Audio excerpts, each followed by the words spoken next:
جہاں بصری معلومات ہمیشہ کے لیے تباہ ہو جاتی ہے۔ جو اس کی دوسری قرت ہے، دوسری تلاوت ہے، اس کی جڑ ہے ہے میم یہ۔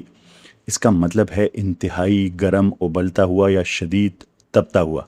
ایکریشن ڈسک کے لیے اس سے بہتر کیا لفظ ہو سکتا ہے؟ جب ستارے کو تاریک کنویں کی طرف کھینچا جاتا ہے تو بے پناہ رگڑ اور کشش ثقل یعنی گریوٹی کے دباؤ کی وجہ سے اس کا مادہ لاکھوں ڈگری تک گرم ہو جاتا ہے، جس سے آگ کا ایک بھڑکتا اور ابلتا ہوا چھلا وجود میں آتا ہے۔ ایک ناقابل فرار گہری کائناتی آنکھ جس کا مرکز مکمل طور پر تاریک ہے، لیکن اس کے ارد گرد روشنی کا ایک انتہائی گرم ابلتا اور بھڑکتا چھلا ہے جو ایک دم توڑتے ستارے کو اپنے گہرائیوں میں کھینچ رہا ہے۔ یہی ہے عین حامیہ۔ جب ناقدین قرآنی لفظ وجدہ پر اعتراض کرتے ہیں تو وہ دراصل یہ فرض کر لیتے ہیں کہ قرآن کریم کا علم 7ویں صدی کی زمینی اور محدود سوچ کا پابند ہے۔ وہ یہ فرض کر لیتے ہیں کہ سورج کو لازمی طور پر زمین کے کسی جوہر میں ہی گرنا چاہیے، لیکن اس کائنات کے خالق نے جو الفاظ منتخب کیے ہیں، سببہ، عین حامیہ یا حامیہ، وہ اپنے نزول کے دور اور زمان و مکان کی تمام حدود سے بالاتر ہیں۔ تدبر کے ذریعے ہم یہ دریافت کرتے ہیں کہ قرآن کائنات کے عظیم سائنسی نظام سے ہرگز متصادم نہیں ہے، بلکہ وہ اس نظام کی ایک ہولناک نہایت خوبصورت اور سائنسی لحاظ سے بالکل درست منظر کشی کرتا ہے۔ ہم اس مقدس متن کو دوبارہ نہیں لکھ رہے، ہم محض انسانی علم کے ارتقاء کو اس بات کی اجازت دے رہے ہیں کہ وہ حقیقت کی ان گہری لیئرز کو، تہوں کو، ان سے پردہ اٹھائے جو اللہ تعالیٰ نے آج سے 1400 سال پہلے اس کتاب میں محفوظ کر دی تھی۔ تاہم یہ بات ہمیشہ یاد رکھنی چاہیے کہ کائنات کے ان عظیم رازوں کو سمجھنے کی یہ ہماری ایک ادنا چھوٹی سی کاوش ہے۔ انسانی عقل اور ہمارا علم نہایت محدود اور ناقص ہے، جبکہ کامل، بے عیب اور حتمی علم صرف اور صرف اسی ذات کے پاس ہے جس نے اس لامحدود کائنات کو تخلیق کیا۔ ہماری یہ دعا ہے کہ اللہ رب العزت ہماری رہنمائی فرمائے، ہمیں ہدایت فرمائے، ہمیں اپنی نشانیوں کو درست طور پر سمجھنے کی توفیق عطا فرمائے، اور اس فکری سفر میں ہماری تمام خامیوں کو اور کوتاہیوں کو معاف فرمائے۔ آمین۔ غور و فکر کی قسط نمبر 76 میں ستاروں کے اس قبرستان کے سفر میں میرے ساتھ شامل ہونے کا آپ کا بہت بہت شکریہ۔ ہمارے علمی اور دعوتی مشن آپ کے عملی تعاون کے بغیر ادھورا ہے۔ میرے آپ سے ایک گزارش ہے کہ اگر اس ویڈیو نے آپ کی سوچ کے نئے دروازے کھولے ہوں تو اسے اپنے تک محدود نہ رکھیں۔ اس ویڈیو کو زیادہ سے زیادہ شیئر کر کے ہمارے اس مشن کا حصہ بنیں اور اپنا مؤثر کردار ادا کریں، تاکہ ہم سب مل کر کلام الہی کی اس فکری اور سائنسی عظمت کو دنیا تک پہنچا سکیں۔ اگلی ملاقات تک اپنا تجسس قائم رکھیں، تجزیہ کرتے رہیں، اور آسمانوں میں بکھری ہوئی نشانیوں پر غور و فکر کرنا کبھی نہ چھوڑیں۔ آپ سب کا بہت شکریہ۔ اللہ حافظ۔